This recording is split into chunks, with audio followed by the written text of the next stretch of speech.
मित्रों, जब हम गायत्री की साधना करते हैं, खासकर जब हम लघु अनुष्ठान या सवा लाख का अनुष्ठान करते हैं, तो उस समय हमें किन किन चीज़ों का ध्यान रखना चाहिए, किन किन चीज़ों की सावधानियां हमें बरतना चाहिए, इसी संदर्भ में आज इस वीडियो के माध्यम से हम आपको बताएंगे। नवरात्रि का पर्व भी आने वाला है, तो नवरात्रि पर्व पर आपको किस प्रकार से साधना करना चाहिए, उन साधना में आपको क्या क्या सावधानी बरतना चाहिए, इन सब चीज़ों के बारे में आज हम आपके लिए जानकारी देंगे। राधे राधे, जय श्री कृष्णा, नमस्कार। मैं आचार्य पंडित गिरीश बारोलिया। गायत्री महामंत्र। ओम भूर्भुवः स्वः तत्सवितुर्वरेण्यं भर्गो देवस्य धीमहि धियो यो नः प्रचोदयात्। अखण्डमण्डलाकारं व्याप्तं येन चराचरं तत्पदं दर्शितं येन तस्मै श्रीगुरवे नमः। तस्मै श्रीगुरवे नमः। मित्रों, यदि आप गायत्री की दैनिक साधना कर रहे हैं तो दैनिक साधना के समय स्नान करना तो आवश्यक होता है, लेकिन और भी बाकी चीज़ों की उतनी आवश्यकता नहीं होती है। लेकिन जब हम कोई अनुष्ठान करते हैं तो उस समय व्यक्ति को आहार, विहार और आचरण, ये तीन चीज़ों का व्यक्ति को ध्यान रखना पड़ता है। तो जब तक इन तीन चीज़ों का आप ध्यान नहीं रखेंगे तब तक आपका अनुष्ठान पूर्ण रूप से सफल नहीं होगा। आहार यानी जब आप अनुष्ठान कर रहे हैं, चाहे 9 दिन का कर रहे हैं या 40 दिन का कर रहे हैं, तो उस समय आपको अपने आहार के बारे में पहले से निश्चित कर लेना चाहिए कि आप अस्वाद व्रत करेंगे, एक ही टाइम खाना खाएंगे, बगैर नमक के खाना खाएंगे या एक ही अनाज खाएंगे, किस समय पर आप भोजन करेंगे, कि सिर्फ फलाहार करके आप जो है उपवास रखेंगे। इन सब चीज़ों के बारे में पहले से आपको निर्धारित कर लेना चाहिए। पहले से आपको अपनी मानसिकता बना लेना चाहिए कि आहार के संबंध में आप क्या करने के लिए जा रहे हैं। तो जब तक आप अपने आहार को निर्धारित नहीं करेंगे और 9 दिनों में या 40 दिनों में आप किसी भी प्रकार का कोई भी आहार करते रहेंगे तो आपकी साधना सफल नहीं होती है। साधना सफलता के लिए आपको अपने आहार पर विशेष रूप से ध्यान देना पड़ेगा। आप उपवास करके रखें या अस्वाद व्रत करके रखें, तो जिस प्रकार से भी आपको रखना उसके बारे में आपको पहले विचार कर लेना चाहिए। विहार का मतलब होता अपना आचरण। विहार यानी आप अपने कपड़े स्वयं धोएंगे या आप अपनी हजामत स्वयं बनाएंगे, अपने बाल दाढ़ी स्वयं बनाएंगे, अपने कार्यों को स्वयं करेंगे। ये सब चीज़ों के बारे में आपको पहले से मानसिकता बना लेना चाहिए। और आचरण यानी इस समय आपको सही समय पर सो करके उठना चाहिए, क्रोध नहीं करना चाहिए, किसी प्रकार की कोई भी दिमाग में वासना नहीं आना चाहिए।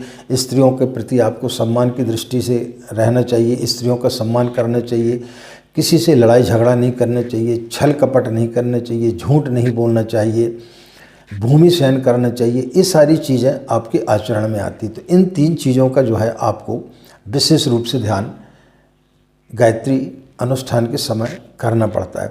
अनुष्ठान का मतलब होता है जब हम किसी मंत्र का जाप करते हैं तो उस समय हमारे ओंठ हिलते हैं और हमारी जीभ जो है वो तालू में लगती है, तो उससे एक घर्षण पैदा होता है और घर्षण के आधार पर हमारी जितनी भी इंद्रियां हैं वो फिर जागृत होती हैं। तो उनको जागृत करने की प्रक्रिया ही जो है वो अनुष्ठान कहलाती है। तो अनुष्ठान के समय आपको आहार, विहार और आचरण, ये तीन चीज़ें अपने जीवन में आपको उस समय उतारना चाहिए, तो फिर आपकी साधना सफल होगी। सावधानी आपको क्या क्या बरतना चाहिए, इस सब चीज़ों के बारे में आज हम आपके लिए बताने के लिए जा रहे हैं। जब आप गायत्री का लघु अनुष्ठान करते हैं या सवा लाख का अनुष्ठान करते हैं तो उस समय आपको ये ध्यान रखना चाहिए। सर्वप्रथम बताते हैं हम कि 3 प्रकार के अनुष्ठान होते हैं। एक लघु अनुष्ठान होता है, एक मध्यम जिसे हम सवा लाख का अनुष्ठान बोलते हैं, और एक पुरुष चरण। 1 घंटे से पूर्व जो साधना की जाती है वो अनुष्ठान में नहीं गिनी जाती है। जो भी आप 11 या 12 माला का जाप करते हो उसमें कम से कम 1 घंटे का समय आपको लगना चाहिए। 5 से 5 मिनट कम से कम 1 माला में जाप में आपको लगना चाहिए। उससे यदि आपको समय कम लगता है तो फिर आपको अपनी जो है गति को थोड़ा सा ठीक करना चाहिए, यानी 5 मिनट में आपको एक माला आपकी पूर्ण होना चाहिए। इस प्रकार से जब हम 27 माला का जाप करते हैं तो उसमें लगभग जो है आपको 2.5 घंटे का समय लगना चाहिए। 2.5 घंटे का समय जिस साधना में लगता है वो लघु अनुष्ठान कहलाता है। और 1.25 लाख के अनुष्ठान में आपको 40 दिन तक की साधना करना पड़ती है। उसमें नित्य जो है 33 माला का जाप करना पड़ता है, जिसमें लगभग 3 घंटे का समय लगता है। पुरुष चरण में 66 माला का प्रतिदिन जाप करना पड़ता है, जिसमें लगभग 6 घंटे का समय लगता है।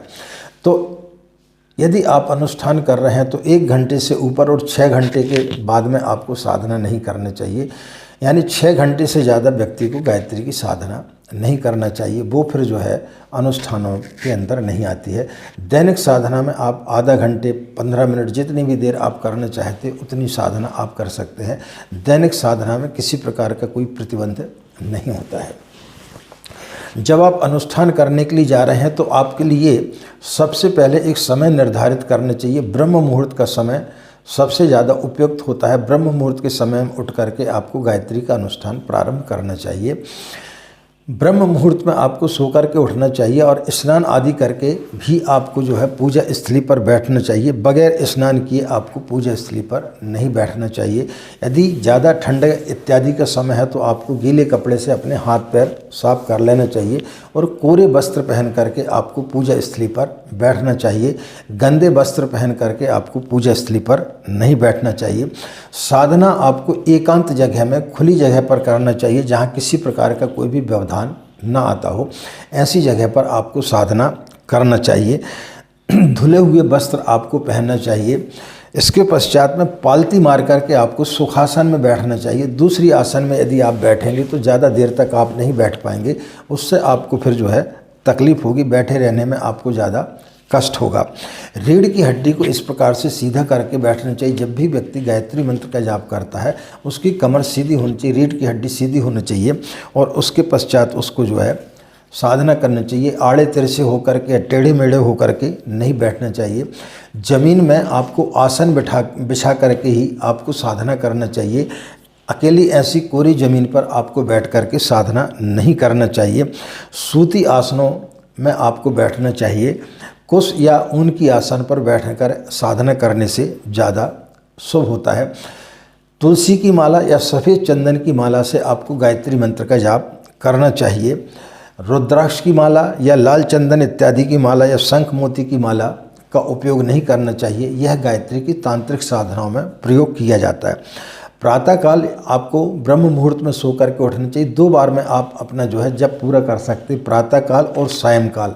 सायंकाल में आपको जो है सूर्य अस्त के आधे से लेकर के 1 घंटे तक आपको पूजन करना चाहिए। बहनों के लिए अशुद्धि अवस्था में जो है मानसिक जाप करना चाहिए। माला से आपको जाप उस समय नहीं करना चाहिए। पूजा करते समय व्यक्ति को जो है षटकर्म करना चाहिए। दीपक, एक शुद्ध घी का दीपक जलाएं और एक कलश को आपको रखना चाहिए, क्योंकि ये जो है जब आपकी मृत्यु होगी तो उस समय साक्षी के रूप में कोई ना कोई होना चाहिए। आप जा कर के बोलेंगे भाई हमने इतने अनुष्ठान किए, तो उसकी साक्षी के लिए दीपक, जल और अग्नि, ये 2 जो है वो साक्षी होते आपके पुण्य के कि आपने कितना जो है पुण्य कमाया, कितनी आपने साधना की है, उसके लिए ये रहता है। साप मोचन, मुद्रा, कीलक, अर्गल आदि की आवश्यकता इन सब चीज़ों में नहीं होती है।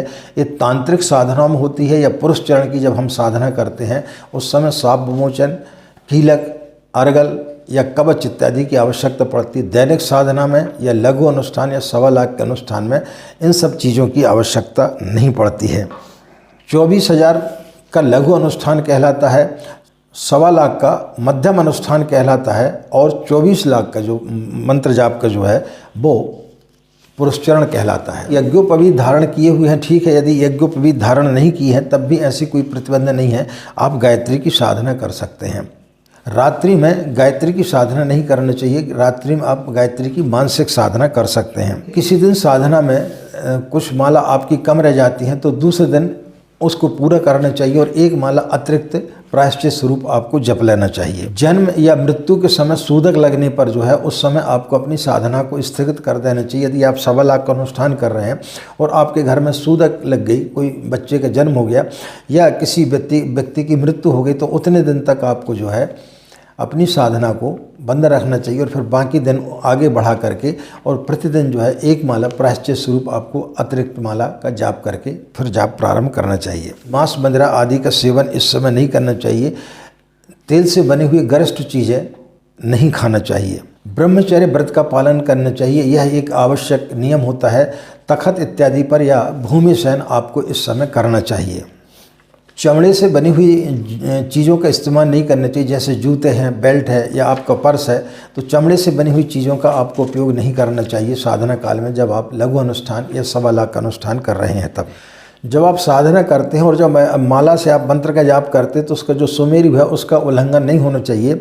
इन 3 चीज़ों का उपयोग आपको करना चाहिए। माला इस पर रखना चाहिए, अनामिक उंगली पर, मध्यमा उंगली के बीच में, और अंगूठे से आपको खिसकाना चाहिए। छोटी उंगली और बड़ी उंगली, तर्जनी उंगली का, इनका 2 उंगलियों का उसमें प्रयोग नहीं होना चाहिए। और जब आपकी माला समाप्त होती है और जहाँ सुमेरु आते हैं उसका उल्लंघन नहीं करना चाहिए। उसको ऐसे पलटा करके और फिर आपको गायत्री मंत्र का जाप फिर प्रारंभ करना चाहिए। अपना जप पूरा होने के पश्चात में जो आपका जल है उसे आपको सूर्य को अर्घ दे देना चाहिए और बाकी की जो सामग्री है उसको किसी झाड़ में या किसी पौधे में, किसी गमले में आपको छोड़ देना चाहिए। किसी के पैर इत्यादि में जो अक्षत पुष्प इत्यादि रहते हैं वो नहीं पड़ना चाहिए। ज्योत आपकी जब तक आपकी साधना चल रही है तब तक उसको जलने देना चाहिए, उसके अपने आप उसको नहीं बुझाना चाहिए। और जब दूसरे दिन आप साधना करते हैं तो उसकी बत्ती और आपको जो है घी जो है दूसरा आपको डालना चाहिए, उसी को आपको फिर से नहीं जलाना चाहिए। इन सब चीज़ों का आपको ध्यान रखना चाहिए। जहाँ तक संभव हो आप अखंड दीपक ना जलाएं, क्योंकि यदि आप अखंड दीपक जलाएंगे 9 दिन तक या 40 दिन तक तो फिर आपका पूरा ध्यान जो है उसी में जाएगा और आपकी साधना में आपका ध्यान नहीं लगेगा। जितना संभव हो सके उतनी ज़्यादा जो है आपके मन को एकाग्र करना चाहिए। मन को इधर उधर आपको नहीं भटकाना चाहिए। जितनी एकाग्रता के साथ में आप बैठेंगे उतनी ही ज़्यादा आपकी साधना फलित होगी। ज़्यादा से ज़्यादा आपको इन दिनों में मौन रहने का अभ्यास करना चाहिए। जितना ज़्यादा आप मौन रहेंगे उतनी ज़्यादा आपकी साधना फलित होगी। अच्छे साहित्यों का आपको अध्ययन करना चाहिए। दूसरी जो किताबें हैं उनको आपको नहीं पढ़ना चाहिए। अनावश्यक सीरियल इत्यादि आपको, टीवी इत्यादि आपको उस समय नहीं देखना चाहिए। और कम से कम जो है आपको 1 घंटे नियमित रूप से आपको जो है स्वाध्याय करना चाहिए।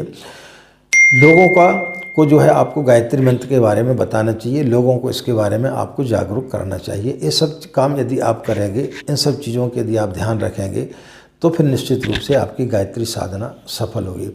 इन्हीं कामनाओं के साथ में कि आपका दिन मंगलमय हो, आप लोग खुश रहें, मस्त रहें। माँ गायत्री की असीम कृपा इसी प्रकार आप लोगों पर बने रहे। आज की बात समाप्त। हमें आज्ञा दें। नमस्कार। ओम शांति।